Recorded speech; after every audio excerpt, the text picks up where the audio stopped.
This conference will now be recorded. अद्य बुधवासरः अथवा सौम्यवासरः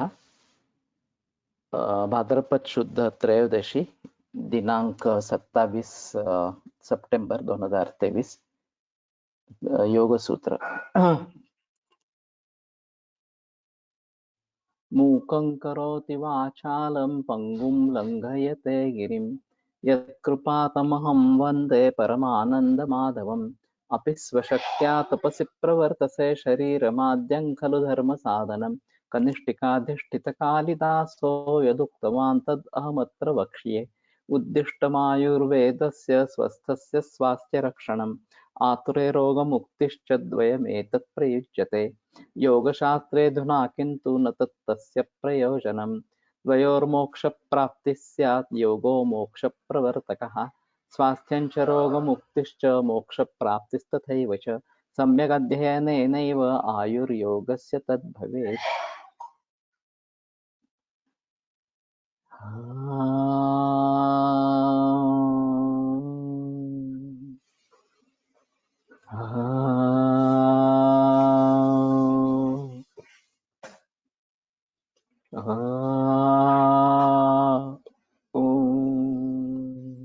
ओम शांति शांति शांति।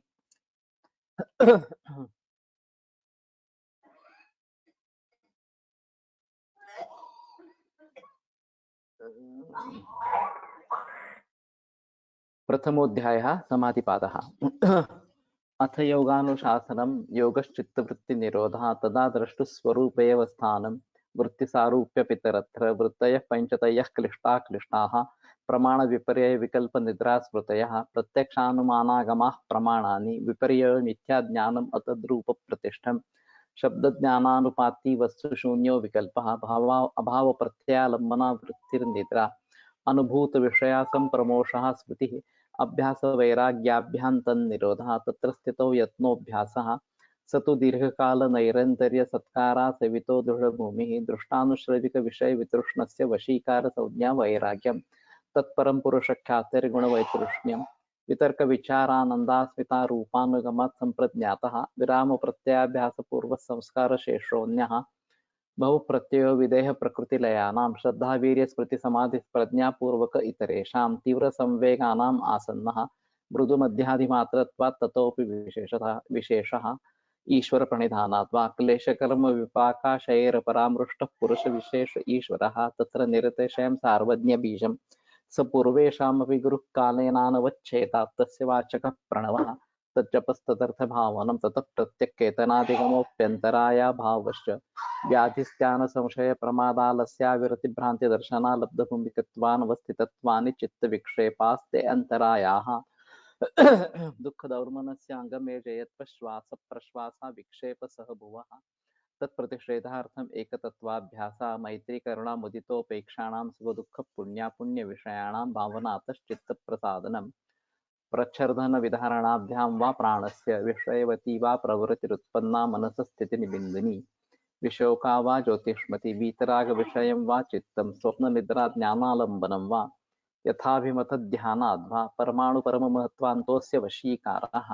क्षीणवृत्तिरभिजातस्यैव मणेर्ग्रहीतृग्रहणग्राह्येषु तत्स्ततञ्जनता समापत्तिः तत्र शब्दार्थज्ञानविकल्पैः सङ्कीर्णा सवितर्का समापत्तिः स्मृतिपरिशुद्धौ स्वरूपशून्येवार्थमात्रनिर्भासा निर्वितर्का एतयैव सविचारा निर्विचारा च सूक्ष्मविषया व्याख्याता सूक्ष्मविषयत्वं चालिङ्गपर्यवसानं ता एव सबीजः समाधिः निर्विचारवैशारद्यध्यात्मप्रसादः ऋतंभरा तत्र प्रज्ञा श्रुतानुमानप्रज्ञाभ्याम् अन्यविषया विशेषार्थत्वात् तज्जः संस्कारोऽन्यसंस्कारप्रतिबन्धी तस्यापि निरोधे सर्वनिरोधात् निर्बीजः समाधिः इति पतञ्जलिविरचिते योगसूत्रे प्रथमसमाधिपादः द्वितीयोऽध्यायः साधनपादः तपस्वाध्यायेश्वरप्रणिधानानि क्रियायोगः समाधिभावनार्थः क्लेशतनुकरणार्थश्च अविद्या अस्मिता रागद्वेषाभिनिवेशाः क्लेशाः अविद्याक्षेत्रम् उत्तरेषां प्रसुप्ततनुविच्छिन्नोदराणाम् अनित्या शुचिदुःखानात्मसु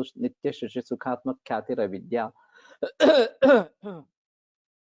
दृग्दर्शनशक्त्योरेवा दृक् दर्शन शक्ति और एकात्मते वास्मिता सुखानुशयी रागः दुःखानुशयी द्वेषः स्वरसुबाहि विदुषोऽपि तथा रूढो विनिवेशः ते प्रतिप्रसव हेया सूक्ष्माः ध्यान हेयास्तद्वृत्तयः क्लेशमूलः कर्माशय दृष्टादृश्यजन्म वेदनीयः सति मूले तद्विपाको जात्यायुर्भोगाः तैह्लाद परितापबलः पुण्यापुण्यहेतुत्वात् परिणामताप संस्कार दुःखैर्गुणवृत्ति विरोधाच्च दुःखमेव सर्वं विवेकिनः हेयं दुःखमनागतम् द्रष्टुदृश्ययोः संयोगो हेय हेतुः प्रकाशक्रिया स्थितिशीलं भूतेन्द्रियात्मकं भोगापवर्गार्थं दृश्यं विशेषा विशेषलिङ्गमात्रा लिङ्गानि गुणपर्वाणि द्रष्टादृश्यमात्रः शुद्धोऽपि प्रत्ययानुपश्यः तदर्थ एव दृश्यस्य आत्मा कृतार्थं प्रति नष्टमप्यनष्टं तदन्यसाधारणत्वात् स्वस्वामी शक्यः स्वरूपोपलब्धि हेतुः संयोगः तस्य हेतुरविद्या तदभावात् संयोगाभावहानन्तदृशेः कैवल्यं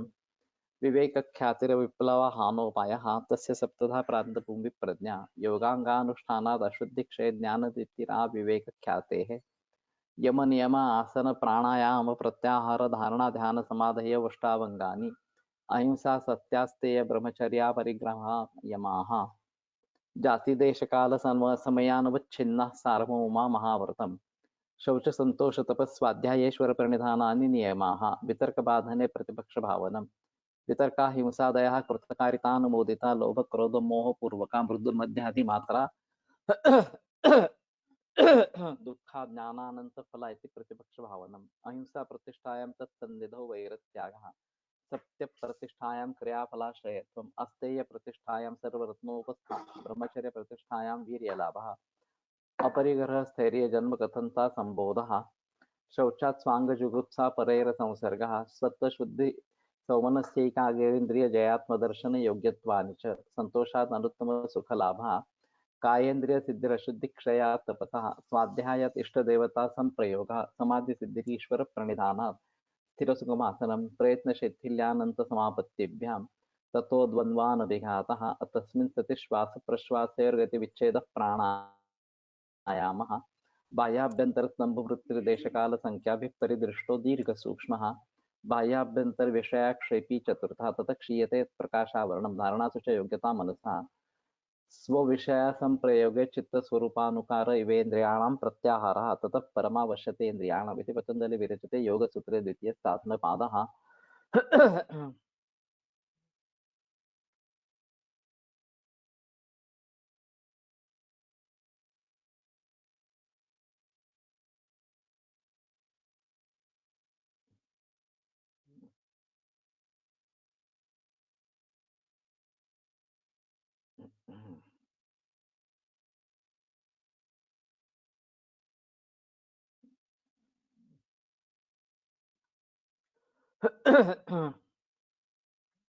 ज्ञान ग्रहण करने वाला जो प्रमाता उससे मान यानी कि अंतःकरण की निष्पत्ति होके वो इंद्रिय द्वारा प्रमेय यानी कि बाह्य विषय वहां तक पहुंचकर जब उससे तन्मय हो जाता है तो बाह्य विषय भासमान होता है। तो वास्तव में बाह्य सृष्टि जगत अस्तित्व में ही नहीं है, इस प्रकार का ज्ञानेश्वर वगैरह का सभी का कहना है। तो जो आत्म तत्व या प्रमाता जो है उसी से अंतःकरण यानी कि प्रमाण इनकी निष्पत्ति होके इंद्रियों द्वारा प्रमेय यानी कि जो बाह्य विषय वहां तक पहुंचकर वो तन्मय जब हो जाता है तो बाह्य विषय हमें प्रतीत होता है, बाह्य भासमान होता है। इसके जरिए सूक्ष्म की यानी कि सविचार की स्थूल में और सवितर्क में अनुभूति हो गई। एकाग्रता के जरिए होने वाले आनंद के आविर्भाव के जरिए आनंद की अनुवृत्ति हो गई। और मैं आनंद में हूं, इसमें मैं हूं इतना ही जो स्फुरण है उससे सास्मित की अनुवृत्ति इस प्रकार की हो जाए। तो इस प्रकार से पहले सवितर्क समाधि में अगले वाले जो 3 प्रकार है वो अनुभूत होते रहते हैं। सविचार समाधि में स्थूल का त्याग होता है यानी कि उसका व्यतिरेक हो जाता है। लेकिन जैसे पीछे बताया उस प्रकार से सानंद और सास्मित इनकी अनुवृत्ति होती है। तो पहले पहले वाले का लय और आगे वाले की अनुवृत्ति, इस प्रकार से ये बात सिलसिला चलता रहता है। तो सवितर्क समाधि में स्थूल आलंबन भासमान इस प्रकार का है, उस पर हम कंसंट्रेशन करते हैं। जैसे आगे की तरफ बढ़ेंगे सविचार की तरफ, इस प्रकार से, तो ये स्थूल आलंबन का लय इस प्रकार का हो जाएगा। और केवल मन में विचार उदित होते ही उस पर लक्ष्य केंद्रित इस प्रकार का होगा। उससे आगे सानंद समाधि में जब जाएंगे तो में आलम्बन जो विचारों में था वो भी नहीं रहेगा, उसका लय हो जाएगा। और आनंद से जब आगे अस्मिता इसमें जाएंगे तो ये आनंद की अनुभूति भी नहीं रहेगी, केवल मैं हूं इतना ही रहेगा। मैं आनंदी हूँ, ये जो सानंद समाधि में हमें ज्ञान हो रहा था, उसमें से आनंद की भी निवृत्ति हो जाती है और मैं हूँ इतना ही ज्ञान रहता है। सानंद में सविचार यानी कि सूक्ष्म मनोमय आलंबन, उसका भी त्याग होता है, उसका व्यतिरिक हो जाता है। और मैं हूँ इस अनुसंधान से सास्मित की अनुवृत्ति होती है। इस प्रकार से पहला समाधि वितर्क विचार आनंद अस्मिता इन चतुष्टयों से अनुगत होता है। वितर्क विकल तो सविचार, विचार विकल तो सानंद, आनंद विकल केवल अस्मिता मात्र, इस प्रकार का चौथा समाधि सास्मित समाधि होता है। तो पहले पहले वाले का लय और आगे वाले की अनुवृत्ति, उसमें चले जाना, इस प्रकार से ये प्रक्रिया चलती रहती है। ये चारों समाधि जिस प्रकार से स्थूल सूक्ष्म सूक्ष्मतर सूक्ष्मतम इस प्रकार के अवलंबन से युक्त होने के जरिए वो सभी सालंबन समाधि हो। इसी प्रकार के मुंज गवत की घास जो है उसका आवरण निकाल कर अंदर जो काढ़ी इशिका, वो जिस प्रकार से निकाले उस प्रकार, या केड़ी केले की जो छाल है वो निकाल कर उसमें से अंदर में जो है वो निकाले, उसी प्रकार चित्त में मिश्रित हुए जो स्थूल सूक्ष्मादि आभोग वो निकाल कर चित्त अस्मिता भाव तक आता है। चित्त का अस्मिय पहला स्फुरण इस प्रकार का है। वहां यहाँ मैं आनंद में हूँ, ये भाव आज जो आनंद का भाव रहता है सामान्य जगत में, उससे अलग कैसा होगा। हमारा जो आज का आनंद का भाव है उसमें कुछ आलंबन है कि मैं कुछ अच्छा दृश्य देख रहा हूँ, मैं कुछ अच्छा संगीत सुन रहा हूँ, हंसता हुआ बालक देख रहा हूँ और उसके जरिए मुझे आनंद हो रहा है। इसमें आलंबन कुछ भी नहीं है। जो भी स्थूल आलंबन सवितर्क में था वो भी चला गया, विचार में जो आलंबन था वो भी चला गया, और फिर आत्मस्थ मनस स्थिर इस प्रकार की जो बात हुई थी, वो आत्मानंद की अनुभूति हो रही थी, वो भी अनुभूति चली गई। तो ये डेफिनेटली बाह्य चीजों से हमें जो आनंद होता है उससे अलग ही इस प्रकार का होता है, इसमें संदेह की बात नहीं है। चित्त का अस्मिय पहला स्फुरण है। आत्म के स्वरूप पर चित्त या चित्त के ये अस्मि स्फुरण से तात्विक जीव भाव रूप परिच्छिन्नता के अल्पत्व आने के जरिए और योवे भूमा तत्सुखम नालो नाल्पे सुखम, ये सिद्धांत होने के जरिए ये अल्पत्व आत्म सुखापेक्ष से सुख शून्य होने के जरिए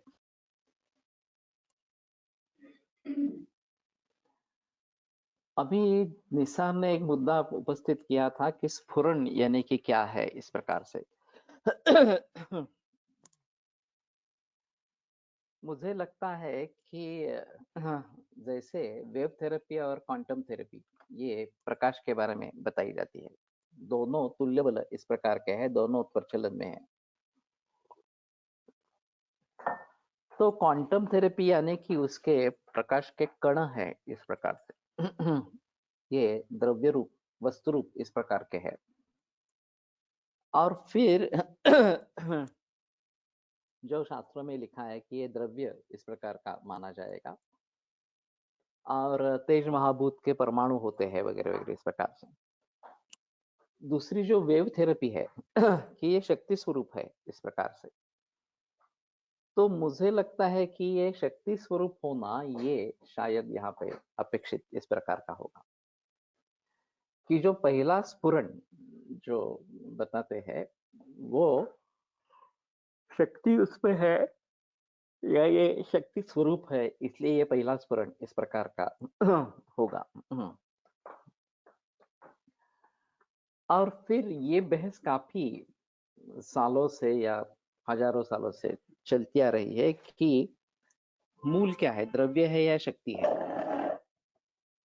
तस्माद् वा एतस्माद् आत्मनः आकाश संभूता आकाशाद् वायु वगैरह वगैरह, ये जो वेदांतियों का क्रम है, वो आकाश तत्व जो है वो परमाणु रहित इस प्रकार का और फिर उससे जब वायु तत्व इस प्रकार का निर्माण होता है आकाश से, तो एक अलग बात इस प्रकार की हो जाती है, क्योंकि सभी सृष्टि की जो निर्मिति है वो इन पांच तत्वों से हुई है। और फिर इसको द्रव्य स्वरूप इस प्रकार का माना जाएगा, लेकिन मूल आत्म तत्व ये शक्ति स्वरूप इस प्रकार का रहेगा।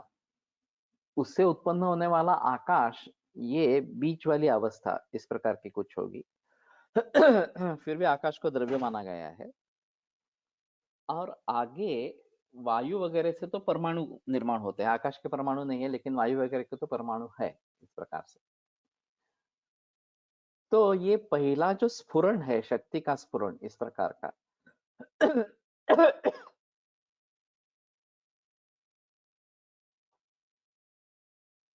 और योवै भूमा तत्सुखम नाल्पे सुखम, ये देखनी चाहिए जो छांदोग्य उपनिषद में आया है कि जो भूमा है वो सुख है, अल्प में सुख नहीं है। तो यहाँ भूमा का मतलब ज्यादा होना, बड़ा होना इस प्रकार का, अधिक होना इस प्रकार का होगा, अल्प में सुख नहीं है। ये अल्पत्व आत्म सुखापेक्षा से सुख शून्य होने के जरिए अस्मि रूप अल्पतेला अस्मिता रूप क्लेश इस प्रकार के कहा गया है। तो अविद्या अस्मिता वगैरह जो है वो सभी क्लेश इस प्रकार के बताए गए हैं। और फिर आत्म तत्व के या परब्रह्म तत्व के तुलना में ये निश्चित रूप से क्लेश और अल्प इस प्रकार के हैं। संप्रज्ञात समाधि के इन चार जो स्टेप्स है वो उल्लंघन करते हुए उत्तर समाधि का अन्वय और पूर्व समाधि का व्यतिरेक होता है। इसीलिए इनके अभ्यास में अन्न प्राण मन बुद्धि आनंद इन पंचकोशों का निराश होकर चित्त केवल अस्मिता मात्र रहता है। अब यहाँ पे उन्होंने पंचकोश की संकल्पना रखी है। अभी जब मैं आयुर्योग के बारे में सोच रहा था और खास करके पंचकोश की बात चली, तो वैसे वो आयुर्वेद में भी नहीं है, योग में भी नहीं है। तो ये उपनिषदों से प्राप्त इस प्रकार का तत्व ज्ञान है और फिर उसको कैसे जोड़ा जाए, ये एक अहम मुद्दा मेरे मन में अभी भी है। मैं जो अभी सोच रहा हूँ जो शरीर है वो अन्नमय कोश है, क्योंकि आहार से उसका पोषण होता रहता है। पंचमहाभूतों से बना चेतनाधिष्ठान इस प्रकार का है। लेकिन ये प्राणमय कोश मनोमय कोश वगैरह जो बाकी आगे बताए गए हैं, ये प्राणमय कोश हम अगर शारीरिक क्रिया को समझने की कोशिश करेंगे, शरीर स्थूल है इस प्रकार से, पांचभौतिक है और उसके आधार से क्रिया होती रहती है, क्रियाएं होती रहती है इस प्रकार से। अब आगे चलकर इन क्रियाओं में बैलेंस होना या इन क्रियाओं का संतुलन अच्छे तरीके से होना, समदोषा समाग्निश्च समधातु मल क्रिया, ये जो बात बताई गई है समधातु मल क्रिया, इस प्रकार से धातु मल इनकी क्रिया सम इस प्रकार की होनी है, तो उसको स्वस्थ कहते हैं। तो समदंशः समाग्निश्च, ये शायद हम भौतिक स्तर पर विचार कर सकते हैं। समधातु मल क्रिया, ये शायद हम उनके क्रिया के बारे में सोचते हैं इस प्रकार से। और फिर उसके आगे मनोमय कोश और विज्ञानमय कोश, ये दोनों है। तो सुख दुख का जो विषय है वो मन के विषय इस प्रकार से है। वैसे भी जब हम इंद्रियों के द्वारा मुझे सुख हो रहा है, दुख हो रहा है, ऐसी बात करते हैं, तो ये सुख और दुख की अनुभूति मन को होती है, या मन के जरिए आत्मा को इस प्रकार की होती है। लेकिन आगे चलकर अगर विज्ञान इस प्रकार का हो जाए कि ये क्या चल रहा है, कैसी प्रक्रिया है वगैरह वगैरह इसके बारे में, तो शायद एक अलग बात इस प्रकार की बनेगी।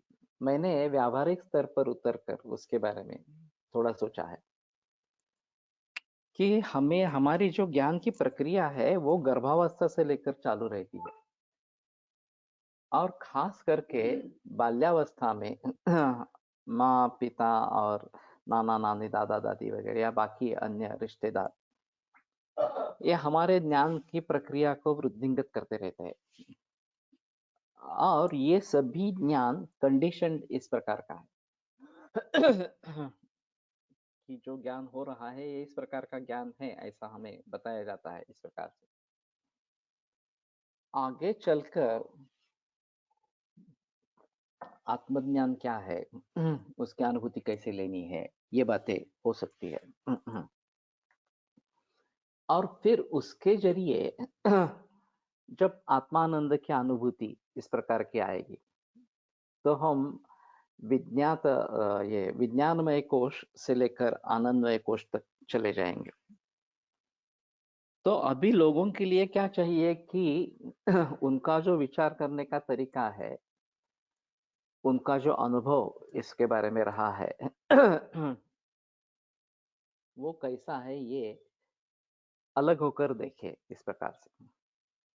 ये अगर इसी प्रकार का कंडीशनिंग अगर है कि ये ये है, ये चीज है, इससे ऐसा होता है वगैरह वगैरह, ये जो बातें हमें बताई जाती है कि उससे मत खेलो, ये धोखादायक इस प्रकार का है, तो ये जो कंडीशनिंग होता रहता है बचपन से लेकर इस प्रकार से उसके आधार पर हम ज्ञान लेते रहते हैं। जब इससे दूर होकर जो वस्तु जैसी है उस प्रकार का उसका ज्ञान होना, ये वास्तव में विज्ञानमय कोश का स्वरूप होगा। और फिर आत्मा सच्चिद आनंद स्वरूप है, आनंद की बात वहां पे होनी, ये सबसे श्रेष्ठ होगा। अध्यात्म विद्या विद्या नाम, ये जो बात चरकाचार्य कहते हैं तो अध्यात्म विद्या सबसे श्रेष्ठ विद्या इस प्रकार के जो गुरु से पानी है। तो इस तरीके से हम पंच कोशों को जोड़ ले सकते हैं आयुर्वेद और योग में। तो एक बार ये बात सिद्ध हो जाएगी तो थोड़ा आसान इस प्रकार का रहेगा, और फिर उस दृष्टि से हमें स्वास्थ्य और रोग इन दोनों को देखना है। तो आयुर्वेद के स्वास्थ्य स्वस्थ वृत्त में मन के बारे में, आत्मा के बारे में काफी विचार इस प्रकार के हैं और वैसे क्रियाओं के बारे में भी काफी विचार इस प्रकार के, क्या करना है क्या नहीं करना है वगैरह वगैरह, इसके बारे में काफी विचार है। तो मैं समझता हूँ ये अन्नमय कोश, प्राणमय कोश, मनोमय कोश, विज्ञानमय कोश, इनका नतीजा ये है। और फिर हमें आत्मानंद की अनुभूति होना, ये सानंद समाधि तक पहुंच गए और वो भी आनंद को छोड़कर मैं हूं इतना ही अस्मिता भाव अगर रह जाए, तो ये चरम सीमा होगी इस प्रकार के संप्रज्ञात समाधि की। तो इन पंचकोशों का निराश होकर चित्त केवल अस्मिता मात्र रहता है। यह तात्विक जीव भाव है।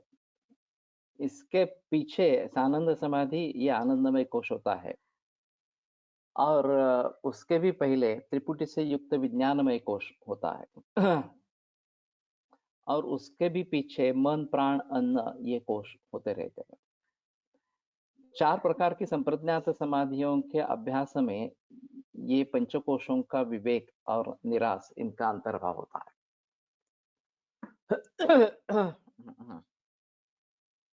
तो इन्होंने तो इसमें जोड़ दिया है और हम इसको ऑथेंटिक लेकर आगे बढ़ सकते हैं, क्योंकि मैं ढूंढ रहा था कि मुझे कई रेफरेंस इस प्रकार का मिले।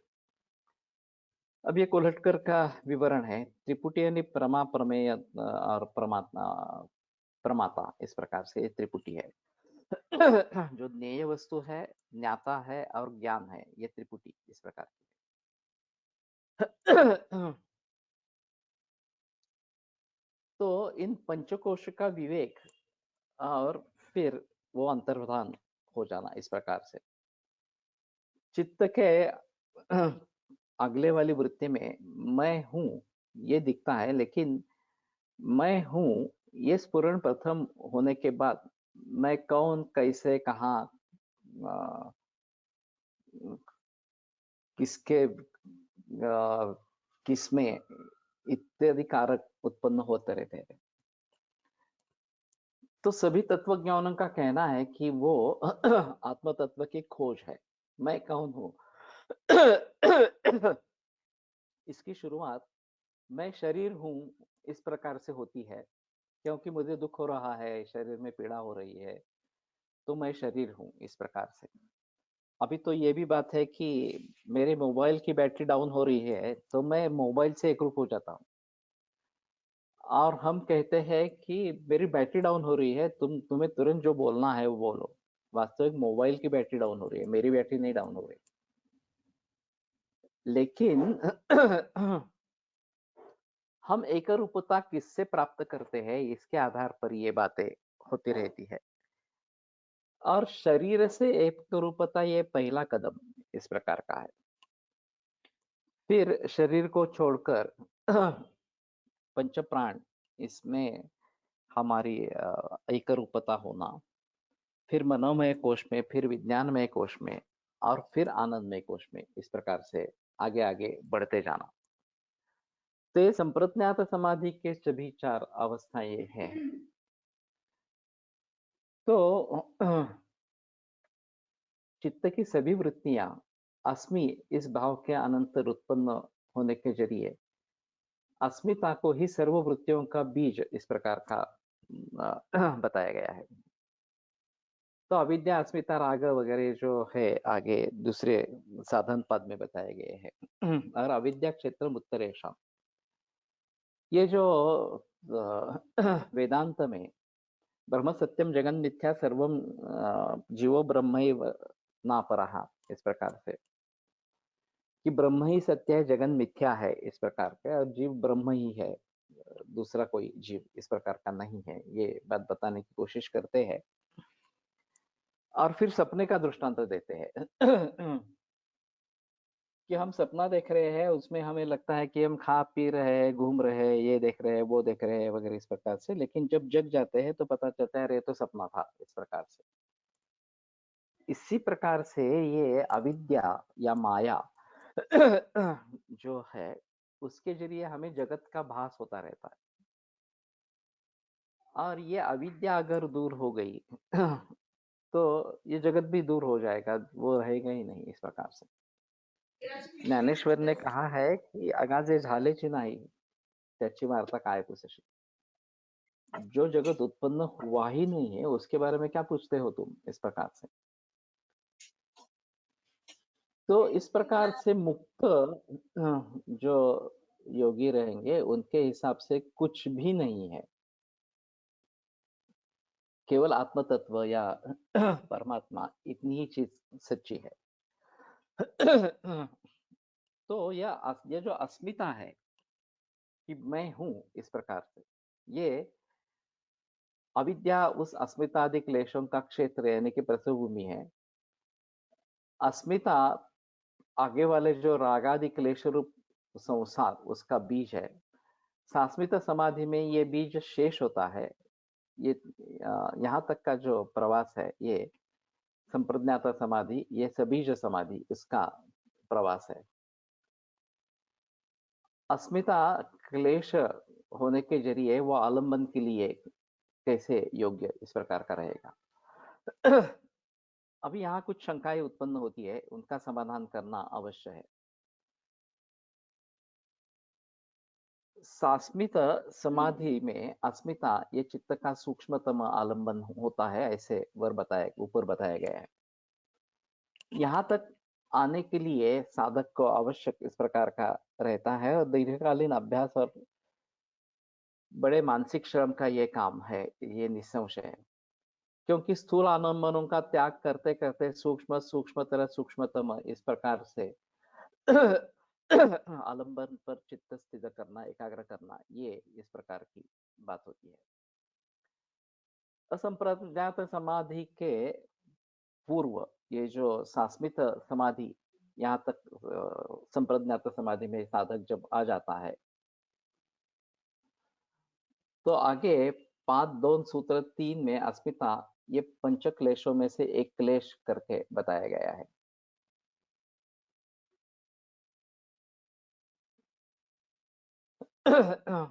तो सास्मित समाधि में अस्मिता या आलंबन क्यों बताया गया? अस्मिता अगर क्लेश है और वही आलंबन लेने में कौन सा मतलब है, क्या कारण है? उसी प्रकार से अस्मिता ये क्लेश और सास्मित समाधि में अस्मिता ये चित्त के आलंबन ये भिन्न है या एक रूप है?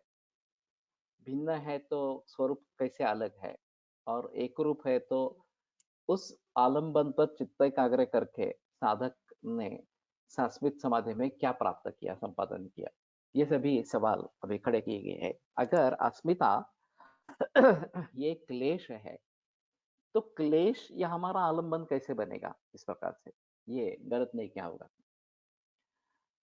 इस शंका का समाधान इस प्रकार के, अस्मिता क्लेश ये सभी वासनाओं का बीज है और शाश्वत समाधि में अस्मिता ये सूक्ष्म आलंबन शुद्ध चित्त के संप्रज्ञात समाधि के अंतिम जो अवस्था है उसके लिए बताई गई है, वो सिद्ध करने के लिए बताई गई है।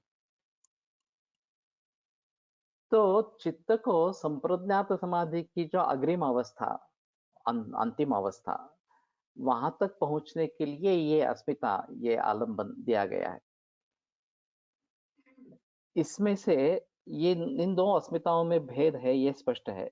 वो भेद यानी कि अस्मिता का प्राकृतिक किंवा तात्विक स्वरूप में भेद नहीं है, वैकृतिक अथवा व्यवहारिक स्वरूप में ये भेद है। वो ऐसा कि क्लेश में अस्मिता सवासन अस्मिता हो और शाश्वत समाधि में जो अस्मिता है वो निर्वासन अस्मिता हो। सवासन सवासन अस्मिता ये अस्मिता का परिणामी भाव है और निर्वासन अस्मिता या अस्मिता का स्थायी भाव है। सवासन अस्मिता में अन्न प्राण मन बुद्धि आनंद या 5 कोशों में से एक या अनेक कोशों का अस्मित्व पर अध्यास होता रहता है, अस्मित्व के ऊपर अध्यास होता रहता है। यानी कि मैं पीन हूँ, कृष्ण हूँ, मैं ब्राह्मण हूँ, क्षत्रिय हूँ, शक्त हूँ, अशक्त हूँ, मैं क्रुद्ध हूँ, मैं शांत हूँ, मैं करता हूँ, भोगता हूँ, वगैरह वगैरह। प्रिय वस्तु दर्शन या लाभ से प्रहृष्ट मैं होता हूँ। इस प्रकार के वृत्ति विशेष सवासनम अस्मिता के घटक होते हैं और निर्वासन अस्मिता में इन वृत्ति विशेषों का पूर्ण अस्त होकर वहां केवल मैं हूं इतना ही स्फुरण, शुद्ध स्फुरण होता है। तो सवासन का मतलब वहां पे वास होना, रहना, इस प्रकार से। और निर्वासन का मतलब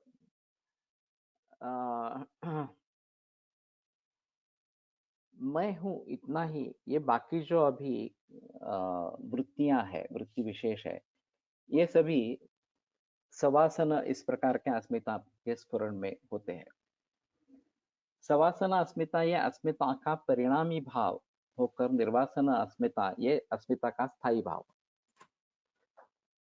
जैसे मैं हूँ इतना ही है, और फिर मैं कैसा हूँ, सुखी हूँ, दुखी हूँ, पुरुष हूँ, स्थूल हूँ, वगैरह वगैरह, जो पंचकोश है उसके आधार पर मैं कुछ इस प्रकार का देखता रहता हूँ, सोचता रहता हूँ इस प्रकार से। तो ये सवासन इस प्रकार का है, और मूल अस्मिता का स्वरूप जो है वो निर्वासन अस्मिता इस प्रकार की है।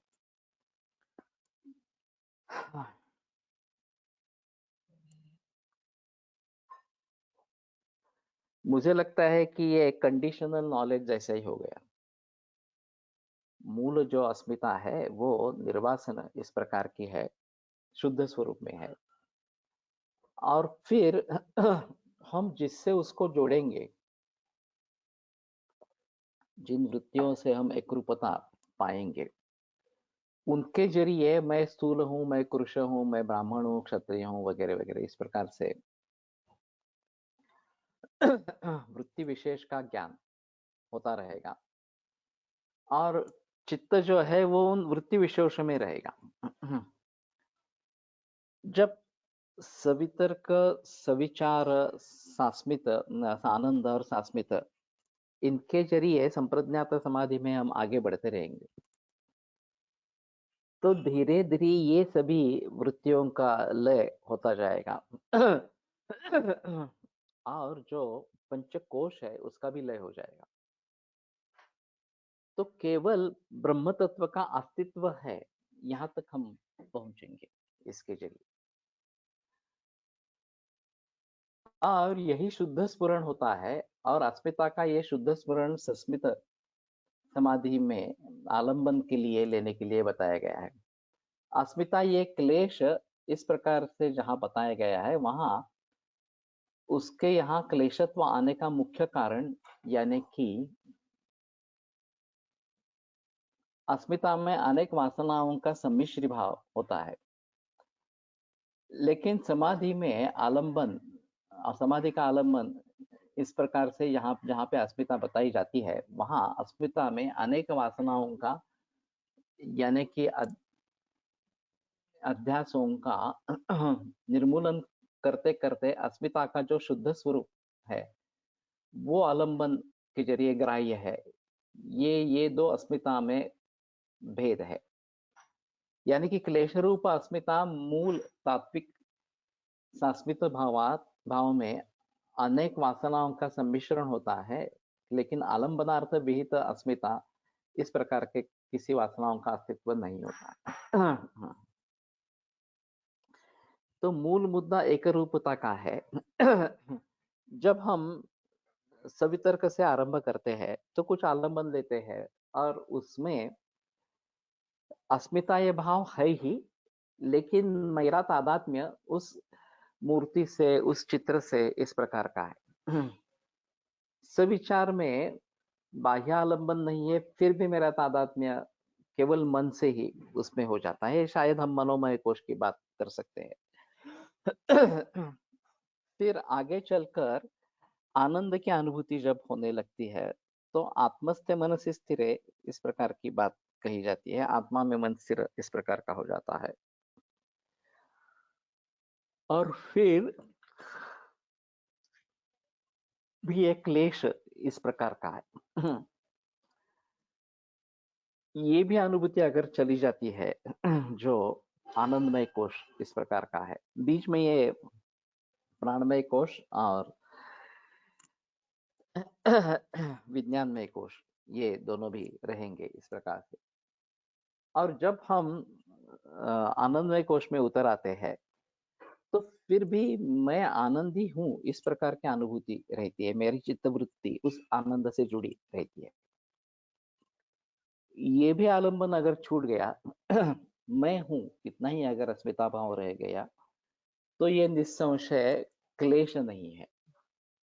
वृत्तयः पंचतयाः क्लिष्टा क्लिष्टाः, ये जो बात बताई गई है कि वृत्ति 5 प्रकार के हैं, क्लिष्ट और अक्लिष्ट। तो ये अक्लिष्ट वृत्ति है जो आलंबन के लिए यहाँ पे ले गई है। और पहले वाले जो है वो क्लिष्ट वृत्तियां है, क्योंकि वो इंद्रियों के विषयों से वगैरह इस प्रकार से जुड़ी है जो वास्तव में है ही नहीं। तो कहने का तात्पर्य अर्थ ये है कि इसके जरिए जब हम इस प्रकार के सास्मिता भाव तक या सास्मित वृत्ति तक पहुंच जाते हैं, तो पूर्व सभी वृत्तियों का क्षय हो जाता है, लोप हो जाता है। इस प्रकार से चित्त बाह्य विषयों की तरफ दौड़ता है या अभ्यंतर आत्मा की तरफ दौड़ता है। भोगार्थ था और अपवर्गार्थ था, या दो दृश्य की शक्ति है।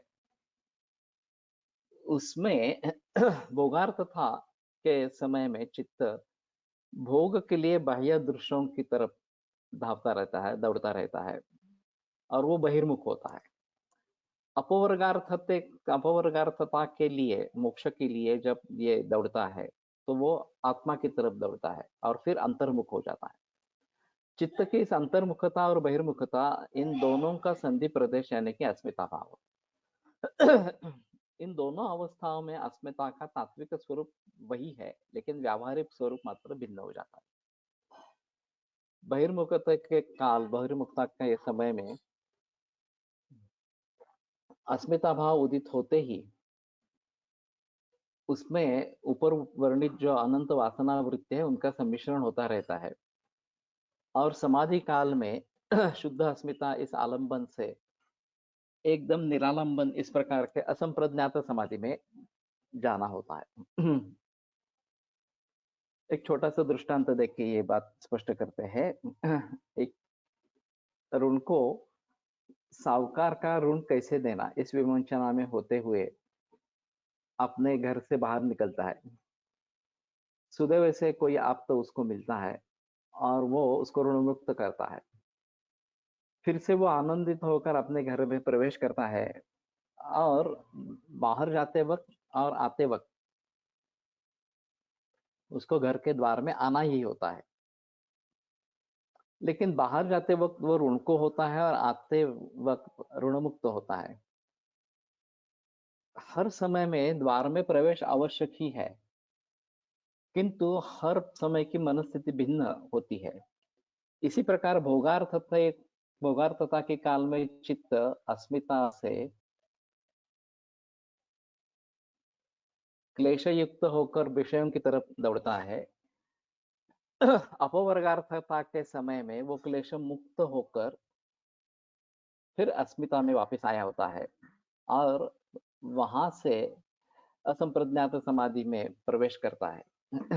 इस विवेचन से ये ध्यान में होगा कि दोनों समय में या दोनों तरीके में अस्मिता होती है, तो भी क्लेश रूप अस्मिता क्लेशदायक वासना है, और इन वासनाओं का निर्मूलन होकर वो शुद्ध अस्मिता जो शाश्वत समाधि में आलंबन के लिए ग्राह्य है वो होती है। अगले 3 सूत्र 47 में इंद्रिय जय, मनासारखा वेग, विकर्ण भाव और प्रधान जय, इन सिद्धियों के प्राप्तियों के लिए जिस अस्मिता पर संयम बताया गया है, किंवा कैवल्य पाद में जिस अस्मिता से योगी भोगार्थ अनेक चित्त निर्माण करता है, ऐसा बताया गया है, वो अस्मिता यानी कि वरील शुद्ध अस्मिता भाव जो बताया गया शुद्ध अस्मिता भाव है, ये वाचकों के ध्यान में आएगा। तो मैंने तो ये आगे वाला पढ़ा नहीं है कुछ। जब वहां तक पहुंचेंगे तो शायद इसके बारे में विचार विमर्श होगा। लेकिन इन दो अस्मिताओं में भेद है, ये तो बात उन्होंने अच्छी तरीके से समझाई है। ये जो भोगार्थ था और अपवर्गार्थ था, ये इसमें अहम मुद्दा इस प्रकार का है। और भोग के लिए इस प्रकार से मार्गक्रमण होते रहे ना, बाह्य चित्त बाह्य वृत्तियों से एक रूप हो जाना। और फिर जब चित्त अभ्यंतर या अंतर्मुख होता है,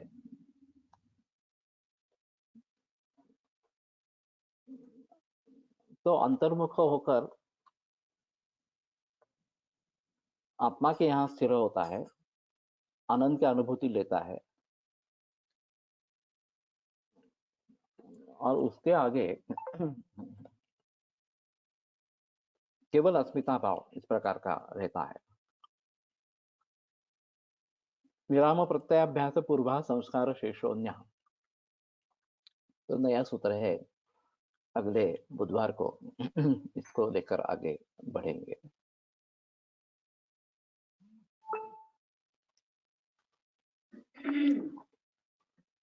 ओम धन धन्वन्तरये नमः।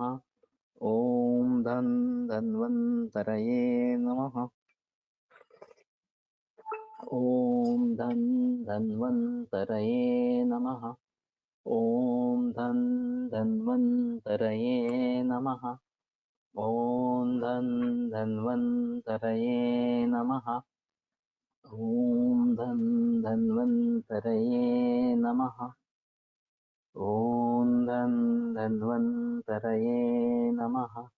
ओम धन धन्वन्तरये नमः।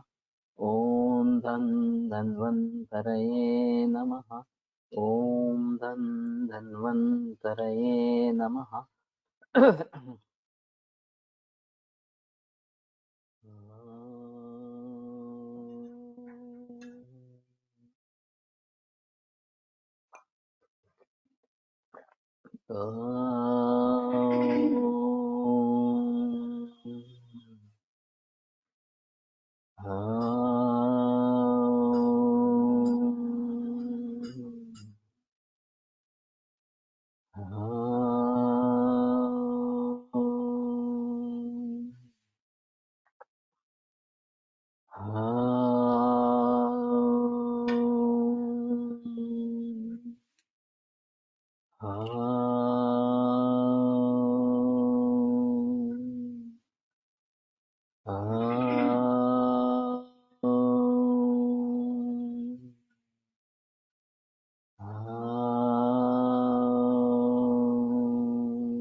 ओम शांति शांति शांति।